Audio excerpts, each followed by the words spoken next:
Hello friends, myself Sushma Mahale. Today we are going to learn chapter number 7, Plant Growth and Mineral Nutrition. या वर्षीच्या एक्झाममध्ये काही portion हा deleted part म्हणून घोषित करण्यात आलेला आहे हे तुम्हाला माहीत आहे. तर त्यापैकीच चॅप्टर नंबर 7मध्ये काही पार्ट हा डिलीट केला गेला आहे. जसं टॉपिक नंबर 7.1 पासून तर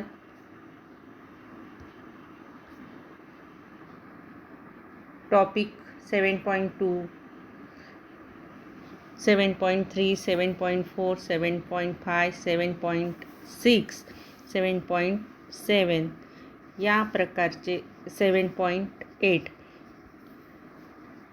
या पर्यंतचे जे काही टॉपिक्स तुम्हाला या ठिकाणी दिले गेलेले आहेत ते टॉपिक्स पूर्णतः डिलीट केले गेलेले आहेत आणि फक्त 7.9 हा पेज नंबर 138 वर जो टॉपिक दिला गेलेला आहे ग्रोथ हार्मोन्स यावरच यावर्षी क्वेश्चन विचारले जाणार आहे.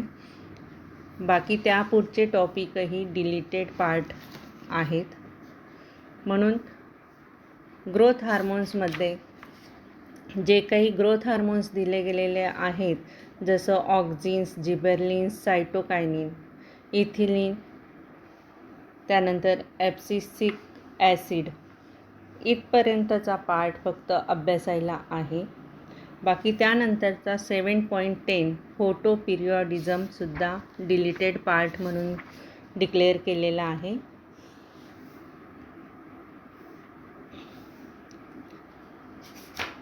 तर या वर्षीचा जो काही डिलीटेड पोर्शन आहे त्यापैकी आपण आता फक्त ग्रोथ हार्मोन्स या टॉपिकवरच लक्ष देणार आहोत.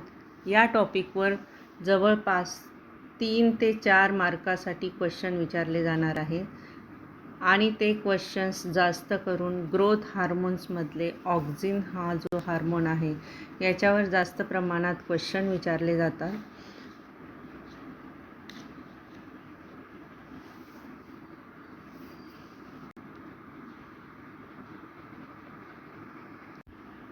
तर मग आता आपण आपला इम्पॉर्टंट पॉईंट चॅप्टर नंबर 7मधला या वर्षीचा इम्पॉर्टंट पॉईंट जो आहे तो लक्षात घेणार आहोत.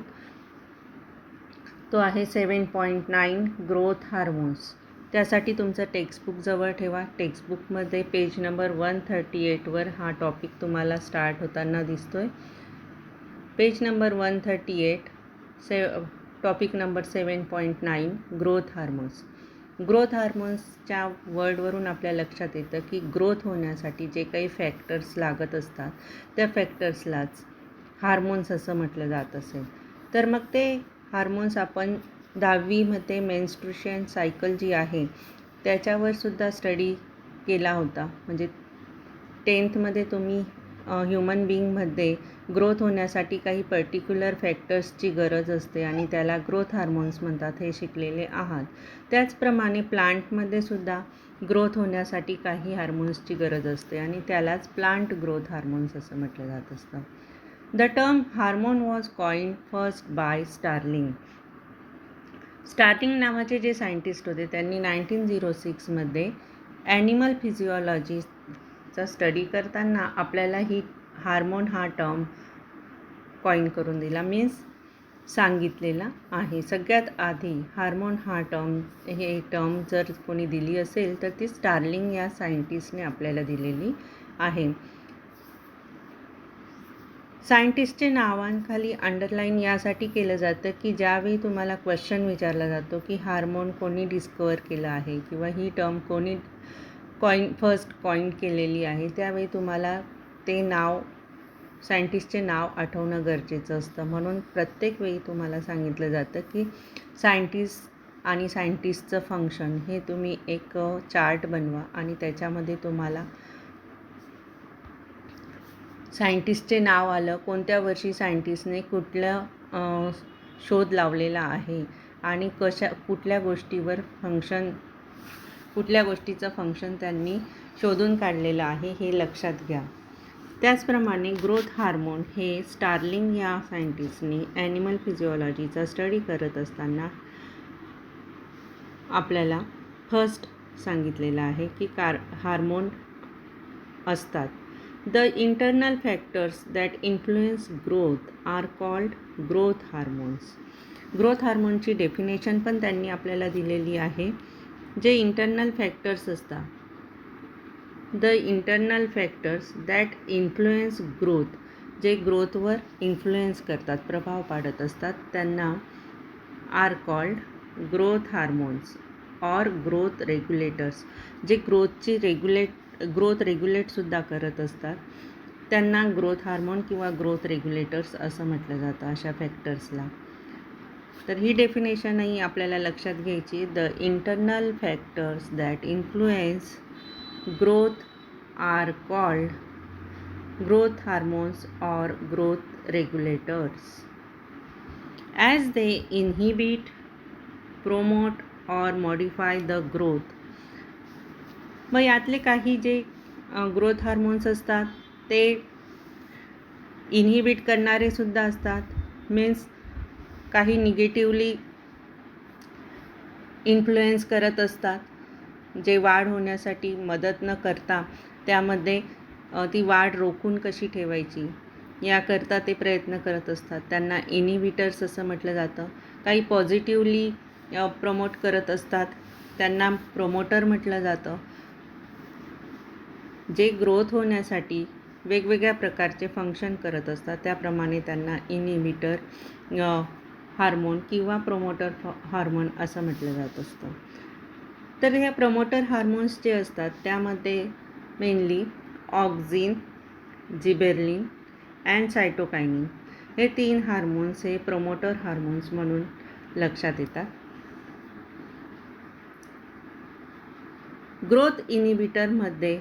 Growth inhibitors in plants are ethylene and abscisic acid, ज्याला ABA असं पण म्हटलं जातं.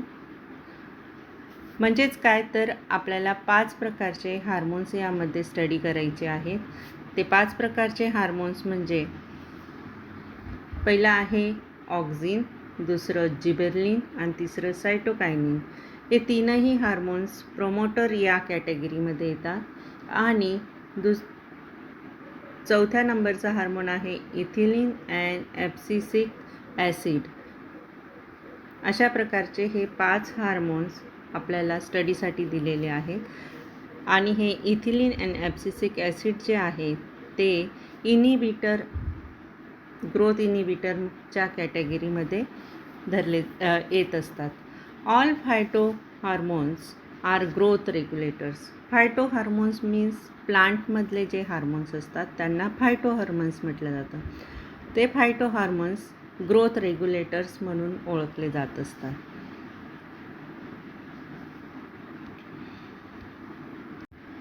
आत्ताच आपण पाहिलं की ग्रोथ हार्मोन म्हणजे ही टर्म स्टार्लिंग यांनी दिली होती आणि त्यांनी आपल्याला सिम्पल डेफिनेशनही सांगितली होती की जे ग्रोथ हार्मोन्स इंटरनल फॅक्टर्स असतात ते ग्रोथवर इन्फ्लुएन्स करत असतात, प्लांटच्या ग्रोथवर प्रभाव पाडत असतात, त्यांना ग्रोथ हार्मोन किंवा ग्रोथ रेग्युलेटर असं म्हटलं जात असतं. पण आता पुढे थायमन अँड पिनकस नावाचे जे सायंटिस्ट होते त्यांनीही काही रिसर्च यामध्ये केला आणि त्यांनी काही थिंग्स आपल्याला क्लिअर करून सांगितल्या. According to Thimann and Pincus, plant hormones are organic substances. Plant hormones हे ऑर्गॅनिक सबस्टन्सेस असतात, produce naturally in higher plants affecting growth. म्हणजेच काय, हे प्लांट हार्मोन्स जे असतात हे organic substance means chemical substance असतात. त्याचप्रमाणे ते हायर प्लांट्समध्ये नॅचरली प्रोड्यूस होत असतात. ॲफेक्टिंग ग्रोथ, ते ग्रोथवर ॲफेक्ट करत असतात. Or other physiological functions at a site remote from its place of production and active in very मायन्यूटला ब्रॅकेटमध्ये दिलं आहे ऑप्टिमम अमाऊंट. याचंच मिनिंग तुम्ही रिमोटशी रिलेटेड जर घेतलं तर आपण टी व्हीचा रिमोट जर घेतला तर रिमोट एकाच जागेवर बसून आपण टी व्ही चा आवाज कमी जास्त करू शकतो, टी व्ही ऑन ऑफ करू शकतो, चॅनल बदलवू शकतो. म्हणजे भरपूर सारे फंक्शन्स आपण त्यामध्ये एका जागेवर बसून रिमोटद्वारे कंट्रोल करू शकतो. त्याचप्रमाणे हे हार्मोन्स रिमोटचं काम करत असतात. म्हणजेच काय, तर त्यांचं प्लांटचं जे फिजिओलॉजिकल फंक्शन असतं ते एकाच साईटवर हार्मोन्सची ग्रोथ होत असते. पण ते ज्या साईटवर त्यांची हार्मोनची ग्रोथ होते त्या साईटपासून, फॉर एक्झाम्पल त्या हार्मोन्सची ग्रोथ जर या प्रकारे आपण लक्षात घेऊया, हे फ्लावर्स आहे आणि या ठिकाणी हार्मोनची ग्रोथ झालेली आहे, तरीसुद्धा हे हार्मोन्स हे या प्रकारे इतर ठिकाणीसुद्धा त्यांचा कंट्रोल ठेवू शकतात.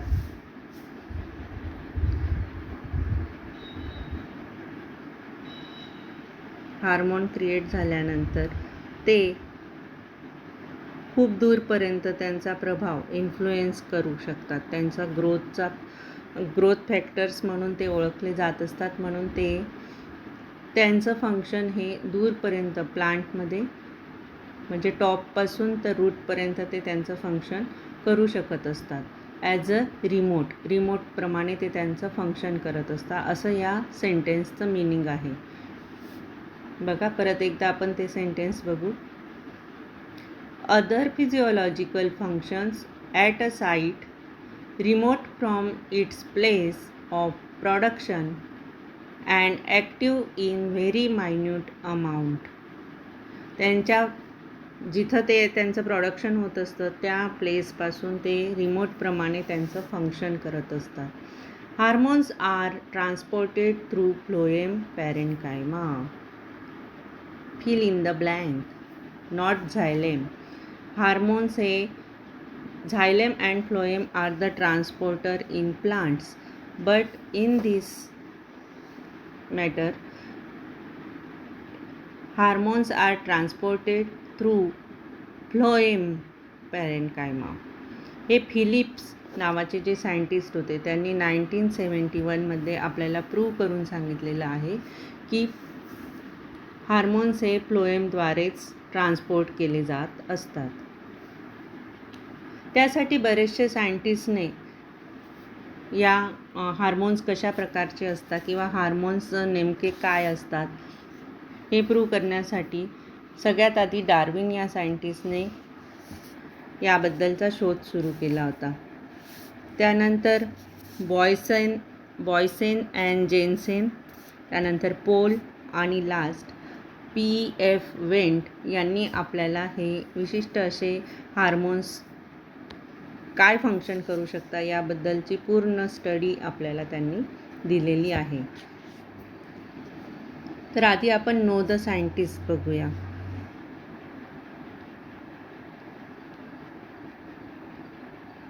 पेज नंबर 139वरच तुम्हाला नो द सायंटिस्ट पाहायला मिळणार आहे. त्यामध्ये the auxin is the first hormone to be discovered in plants. म्हणजेच काय, ऑक्झिन हे फर्स्ट हार्मोन आहे जे प्लांटमध्ये डिस्कवर्ड केलं गेलेलं आहे. तर सगळ्यात पहिलं हार्मोन कुठलं, अशा प्रकारचा क्वेश्चन विचारल्यावर त्याचं आन्सर आहे auxin. Discovery of auxins dates back to 19th century when Charles Darwin 1886 was studying tropism in plants.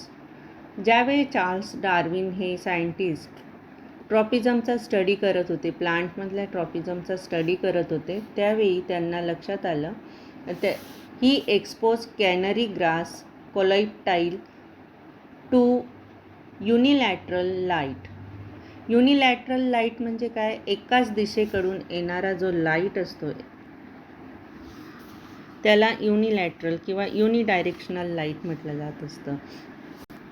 सगळीकडून येणारा लाईट नाही, तर फक्त एकाच दिशेने येणाऱ्या लाईटला युनिलॅटरल लाईट म्हटलं जातं. आणि त्यांनी कॅनरी नावाचा जो ग्रास होता त्या ग्रासच्या कोलेप्टाईल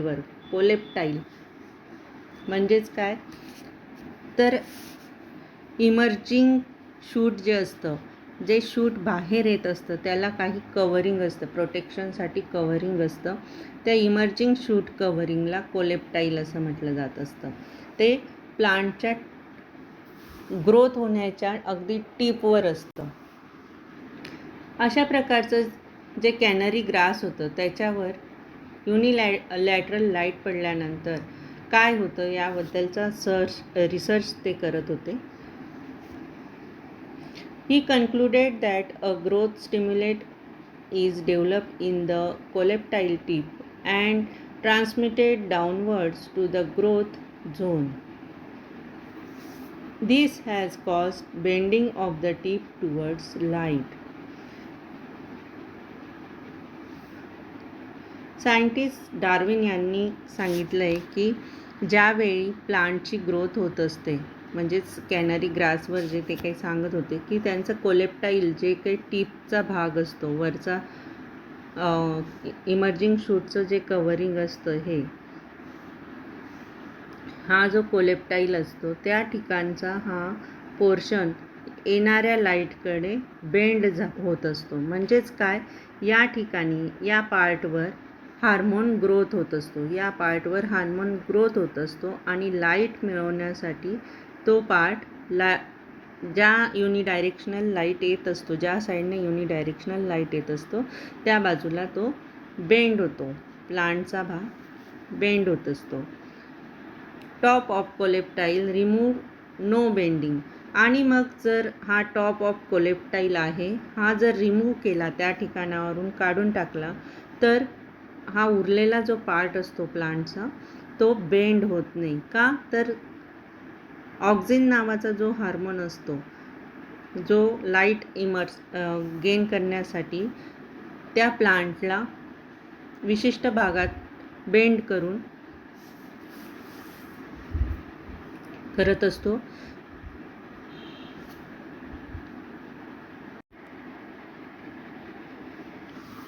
आणि मग हा जो कोलेप्टाईलचा जो पार्ट असतो हा कट केल्यानंतर लाईट प्रूफ कॅप जर या टिपवर पॅक केली, म्हणजे त्याच्यातून लाईट पास होणार नाही अशी कॅप जर या कट केलेल्या भागावर स्टेमवर आपण पॅक केली, तर light proof cap on tip no bending is done there. तर तो पोर्शन जो असतो प्लांटचा तो पोर्शन बेंड होत नाही असं डार्विन यांनी आपल्याला प्रूव्ह करून सांगितलं. याचाच अर्थ काय, फक्त टिपच्या भागामध्ये जे काही हार्मोन्स असतील ते हार्मोन्स हे फंक्शन करत असतात, हे यातून प्रूव्ह होतं. त्याप्रमाणे the Danish plant physiologist Boysen and Jensen यांनी 1910मध्ये अजून काही रिसर्च केला.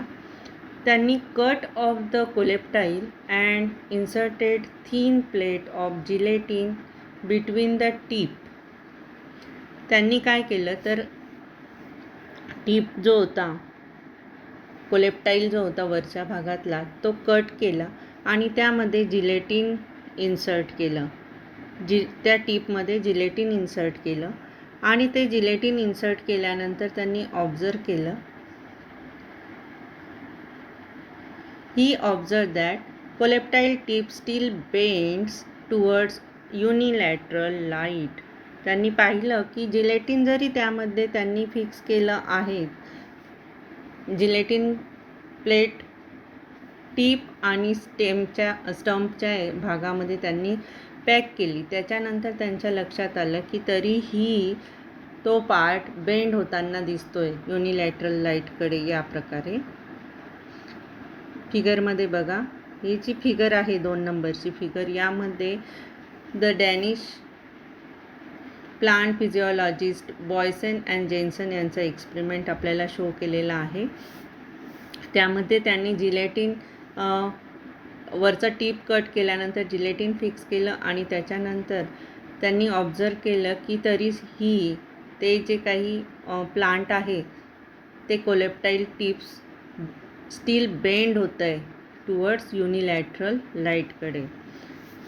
त्यानंतरचे सायंटिस्ट आहेत पॉल यांनी काय केलं, 1919मध्ये cut off the tip of coleoptile त्यांनीही हा जो टीप होता कोलेप्टाईलचा हा कट केला.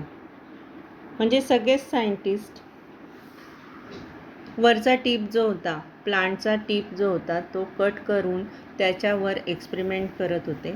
त्यांनी आता पॉल यांनी सुद्धा तो कोलेप्टाईलचा टीप कट केला and replace it asymmetrically on the cut coleoptile stump. आणि त्यांनी तो जो कट केलेला कोलेप्टाईल होता तो असिमेट्रिकली या स्टंपवर सेट केला. असिमेट्रिकली म्हणजे डायरेक्टली त्याच्यावर या प्रकारे नाही, तर असा साईडने, एका साईडने तो त्याच्यावर फिक्स केला. He observe that the coleoptile tip bend away from the side bearing tip even in dark. त्यांनी तरीही पाहिलं की ज्या बाजूला कोलेप्टाईल फिक्स केला गेलेला आहे टीपला, त्या बाजूने बेंट व्हायला सुरुवात होते स्टेमची. त्यानंतरचे सायंटिस्ट आहेत F.W. वेंट. F.W. वेंट यांनी जो काही रिसर्च यावर केला, त्या रिसर्चद्वारे त्यांनी आपल्याला एक फायनल कन्क्लुजन दिलं आणि त्याच्यातून त्यांनी आपल्याला सांगितलं की या ज्या कोलेप्टाईल टीप असतात, या कोलेप्टाईल टीपमध्ये ऑक्झिन नावाचा जो ग्रोथ हार्मोन्स असतो तो प्रेझेंट असतो आणि या ऑक्झिन नावाच्या ग्रोथ हार्मोनमुळेच हे सगळं घडत असतं. तर त्यांनी त्यासाठी काय केलं, तर 1928मध्ये F. वेंट हे जे सायंटिस्ट होते त्यांनी successfully isolated natural auxin from Avena coleoptile tip. त्यांनी सक्सेसफुली आयसोलेट केलं. काय आयसोलेट केलं, तर ऑक्झिन नावाचं जे हार्मोन होतं ते ॲव्हेना कोलेप्टाईलमधून, ॲव्हेना नावाचं जे काही ग्रास होतं ते ॲव्हेना नावाचं ओट सीडलिंग जे होतं त्याच्यातून त्यांनी त्याच्या कोलेप्टाईलमधून ऑक्झिन हे जे काही ग्रोथ हार्मोन असतं हे आयसोलेट करून दाखवलं. He cut on the tip and place them on small agar blocks. त्यांनी काय केलं, तर ते जे टीप होते ते कट केले आणि अगार ब्लॉकवर, एक ग्रीन कलरची प्लेट तुम्हाला दिसते, या ग्रीन कलरच्या प्लेटला अगार ब्लॉक म्हणतात. या अगार ब्लॉकवर त्यांनी ते टीप ठेवले. Then other certain period of time place the agar blocks asymmetrically on cut coleoptile stump. आणि त्यानंतर हा जो अगार ब्लॉक होता हा कट केला, छोट्या छोट्या पार्टमध्ये कट केला आणि जो काही कट केलेला स्टंप होता त्या स्टंपवर त्यांनी असिमेट्रिकली हा अगार ब्लॉक फिक्स केला. तरीही तो अगार ब्लॉक फिक्स केल्यानंतर दॅट कॉज बेंडिंग, तरीसुद्धा बेंडिंग होण्याचं स्टार्ट झालं, त्या स्टंपचं बेंडिंग व्हायला सुरुवात झाली. He demonstrated the presence of substance which could diffuse into agar block. Agar ब्लॉकमध्ये जे सबस्टन्स डिफ्यूज झालेलं होतं ते सबस्टन्स त्यांनी वेगळं काढलं, आयसोलेट केलं and name this substance as auxin. आणि ते वेगळं केलेलं जे सबस्टन्स होतं त्याला नाव दिलं ऑक्झिन. अशा प्रकारे ऑक्झिन हार्मोनची डिस्कवरी पाहायला मिळते. F. वेंट यांनी एक्सपेरिमेंट करून अगार ब्लॉकच्या मदतीने आणि ॲव्हेना नावाच्या ग्रासवर, ओट सीडलिंगवर त्यांनी हा प्रयोग केला आणि आपल्याला हे प्रूव्ह करून दिलं की ऑक्झिन नावाचा ग्रोथ हार्मोन हा प्लांटमध्ये प्रेझेंट असतो, प्लांटच्या कोलेप्टाईल टीपवर, शूटच्या टीपवर प्रेझेंट असतो. डार्विन यांनी सगळ्यात आधी हा प्रयोग केला. त्यावेळी त्यांनी कॅनरी ग्रासच्या कोलेप्टाईलवर हा एक्सपेरिमेंट केला आहे हे लक्षात ठेवा. डार्विन यांनी कॅनरी ग्रासच्या कोलेप्टाईलवर एक्सपेरिमेंट केला, तर एफवेंट यांनी ॲव्हेना कोलेप्टाईल टिपवर हा एक्सपेरिमेंट केलेला आहे.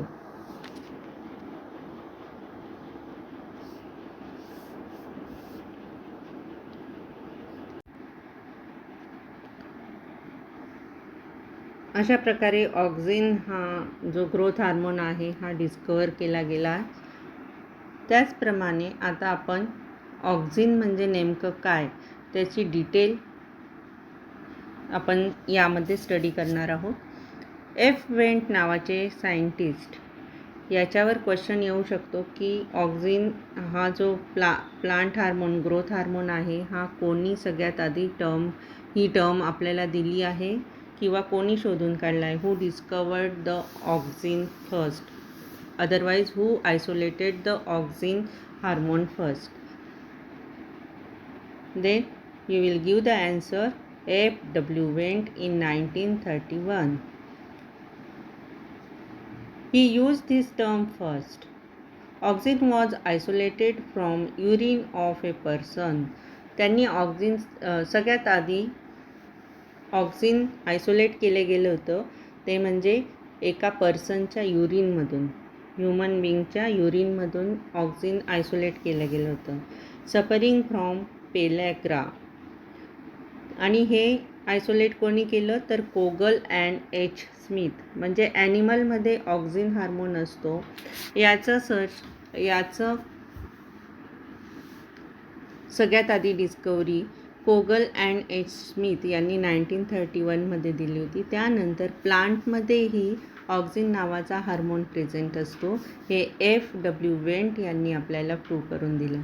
In plants, it is synthesized in growing tips or meristematic regions of plants, from where it is transported to other plant parts. सगळ्यात आधी हे ऑक्झिन नावाचं जे हार्मोन असतं हे ग्रोईंग टिपच्या इथं सिंथेसाईज होतं किंवा मेरिस्टेमॅटिक रिजनमध्ये सिंथेसाईज होत असतं आणि त्यानंतर ते इतर पार्टमध्ये ट्रान्सपोर्ट होत असतं. आपण बघितलं ते कुठल्या भागातून कशाच्या मदतीने ट्रान्सपोर्ट होत असतं तर फ्लोएमच्या मदतीने ते इतर भागात ट्रान्सपोर्ट होत असतं. The most common and important natural auxin is indole 3 acetic acid, ज्यालाच IAA असं म्हटलं जातं. तुम्हाला नीटमध्ये किंवा असंही बोर्ड एक्झाममध्ये क्वेश्चन विचारला जाऊ शकतो. फक्त इनिशियल दिलं जाईल आणि त्याचा लॉंग फॉर्म तुम्हाला विचारला जाईल, त्यावेळी तुम्हाला लिहिता यायला पाहिजे. म्हणून IAAचा लॉंग फॉर्म आहे इंडॉल 3 ॲसिटिक ॲसिड आणि हे नॅचरल ऑक्सिन असतं.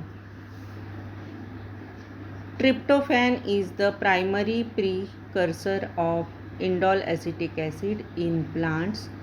It is the first hormone to be discovered in plants and is primarily responsible for cell elongation. आणि त्याचं प्रायमरी फंक्शन काय असतं तर सेल इलॉंग करण्याचं.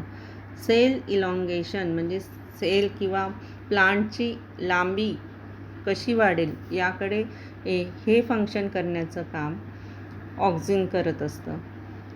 It shows polar transport, basipetal transport in stem. ते पोलर ट्रान्सपोर्ट आणि basipetal transport show करत असतात. नाव सिंथेटिक ऑक्झिन्स लाईक IBAचा लॉंग फॉर्मसुद्धा त्या ठिकाणी तुम्हाला दिलेला आहे indole butyric acid. IBA means indole butyric acid and NAA means naphthalene acetic acid. NAA means naphthalene acetic acid. 2,4-D पाय नाही डाय असावं DI. Dichloro phenoxy acetic acid etcetera. हे सिंथेसाइज केलेले ऑक्झिन्स आहेत. सिंथेसाइज केलेल्या auxins give the name of synthetic auxins, then you will give the answer. IBA, NAA and 2,4-D dichloro means phenoxyacetic acids are the synthetic auxins and natural auxins are indol 3 acetic acid. Next point is physiological effects and applications of auxin. Auxin ज्या ठिकाणी present असतं त्याचं प्लांटवर काय physiological effect होत असतो आणि प्लांटचे ऑक्झिनचे काय ॲप्लिकेशन्स आहे, काय यूज आहेत, हे आपल्याला या टॉपिकमध्ये स्टडी करायचं आहे.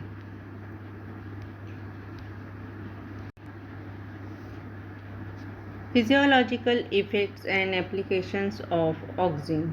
The primary effect is cell enlargement. आपण वरसुद्धा अभ्यास केला की प्रायमरी इफेक्ट काय असतो किंवा फंक्शन काय असतं ऑक्झिनचं, तर सेल एनलार्जमेंट करण्याचं. In most of the higher plants growing apical buds inhibits the growth of lateral buds. काही हायर प्लांट्समध्ये ज्यावेळी वरच्या बाजूचे जे काही बर्ड्स असतात ते ग्रो ज्यावेळी होत असतात त्यावेळी खालच्या बाजूचे जे बर्ड्स असतात ते बर्ड्स वाढू देत नाही, इनिबिट करतात. खालच्या बाजूच्या बर्ड्सला ग्रो होण्यासाठी हे वरच्या बाजूचे बर्ड्स हे इनिबिट करत असतात, म्हणजे वाढू देत नसतात. आणि या प्रकारालाच काय म्हटलं जातं, दिस is called apical dominance. Apical dominance म्हणजे काय, वर्चस्व. वरच्या बाजूचे बर्ड्सचं याच्यावर वर्चस्व असतं. हायर प्लांट्समध्ये आपण जनरली बघत असतो वरच्या बाजूला जे काही बर्ड्स ग्रो होत असतात ते चांगल्या प्रकारे ग्रो होताना आपल्याला दिसतात आणि त्याच्या खाली जे बर्ड्स असतात ते बर्ड्स छोटे छोटे वाढतात, मीन्स त्यांना इनिबिट केलं जात असतं, ग्रोथ त्यांची प्रॉपर ग्रोथ होऊ देत नाही हे अपायकल बर्ड. आणि त्याचीच डेफिनेशन आपल्याला इथं दिलेली आहे. In most of the higher plants growing apical bud inhibits the growth of lateral buds. This is called apical dominance. Auxin stimulates growth of stem and root. Auxin हे stem आणि रूटसाठी दोघांसाठी फंक्शन करत असतात. Auxin induces multiplication of cells, hence use in tissue culture experiments to produce callus.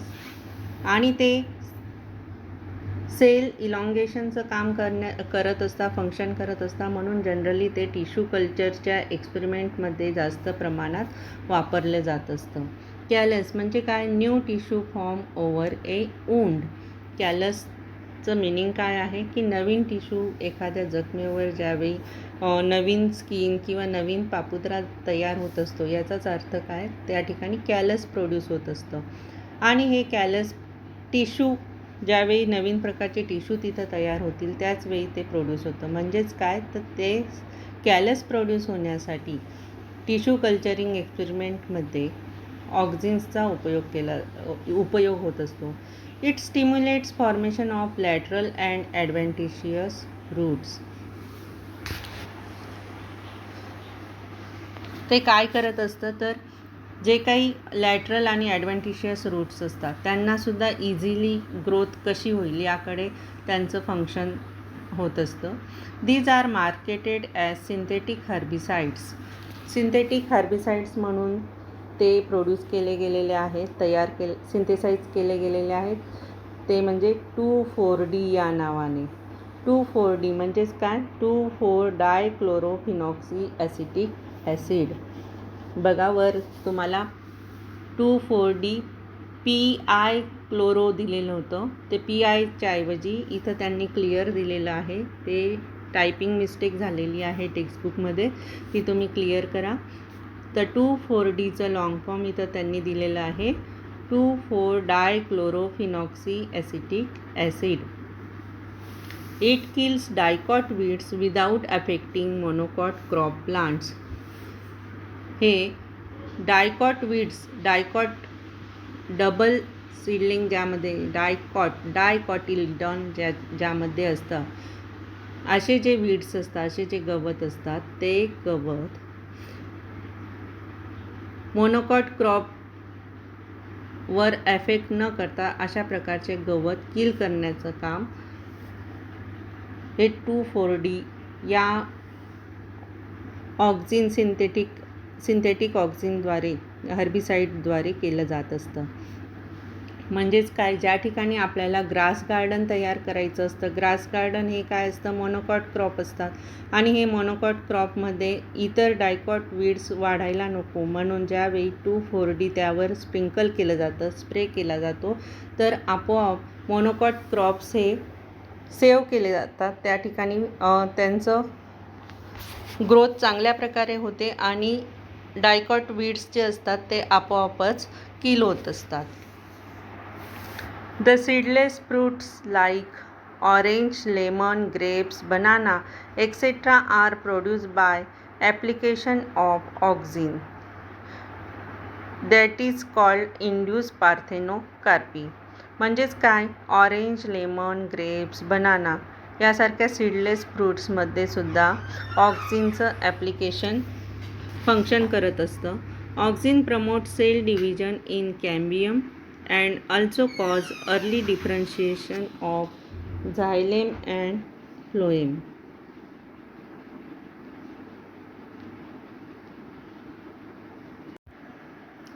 Auxin promotes root elongation in low concentration and shooting at higher concentration. It also hastens early rooting in propagation by cutting. जरी stem cut केलं गेलेलं असलं, stem वरच्या बाजूने जरी cut केलं गेलेलं असलं तरीसुद्धा त्याचे जे रूट्स असतात त्या रूट्सवर त्याचा परिणाम होत नाही. ऑक्झिन ह्या रूट्सची ग्रोथ करण्यासाठी मदत करतात आणि आपोआपच स्टेम ग्रो व्हायला सुरुवात होते. म्हणजेच कटिंग केल्यावर सुद्धा ऑक्झिन हे जे हार्मोन असतं हे त्याचं फंक्शन करत असतं. Foliar spray of NAA and 2,4-D induces flowering in lychee and pineapple. It is the important question in it. कशाच्या मदतीने पायनॅपल आणि लिचीमध्ये फ्लॉवरिंग होत असतं? तर जे काही ऑक्झिनचे स्प्रे बनवले गेलेले, सिंथेसाइज स्प्रे बनवले गेलेले आहेत ते म्हणजे NAA and 2,4-D यांच्या स्प्रेइंगमुळे, फॉलियर स्प्रेमुळे लिची अँड पायनॅपलमध्ये फ्लावरिंग केलं जात असतं, फ्लावरिंग होत असतं. हे इम्पॉर्टंट आहे.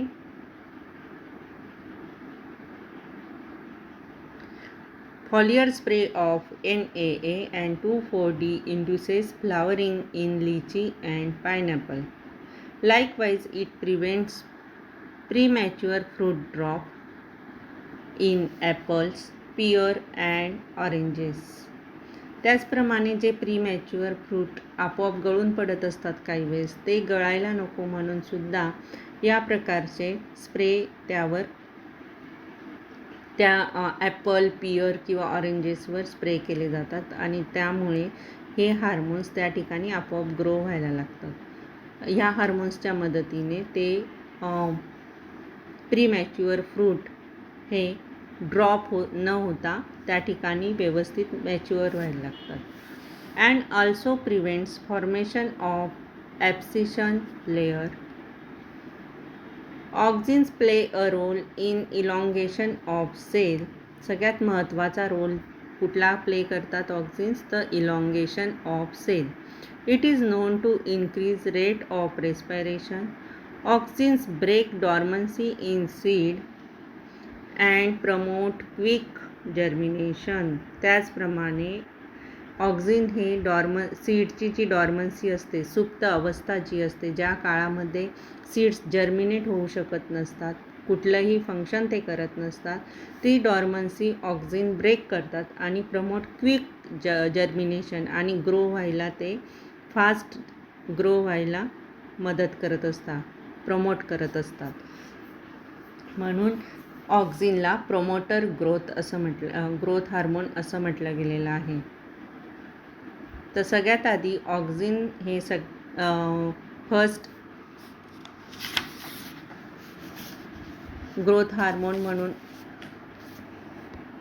डिस्कवर्ड झालेलं आहे प्लांटमध्ये, हे आपण पाहिलं. त्यानंतर F.W. वेंट यांनी आपल्याला प्रूव्ह करून दिलं की ऑक्झिन हे असं ग्रोथ हार्मोन आहे जे सेल इलॉंगेशन करायला मदत करत असतं. त्याचप्रमाणे ते सीडचं डॉर्मन्सी ब्रेक करून त्याला क्विक जर्मिनेशनसाठी प्रमोट करत असतं. प्रीमॅच्युअर फ्रूट ड्रॉप होऊ देत नाही आणि पायनॅपल, लिची यासारख्या प्लांट्समध्ये फ्लावरिंग करण्याचं काम ऑक्झिन हे ग्रोथ हार्मोन करत असतं.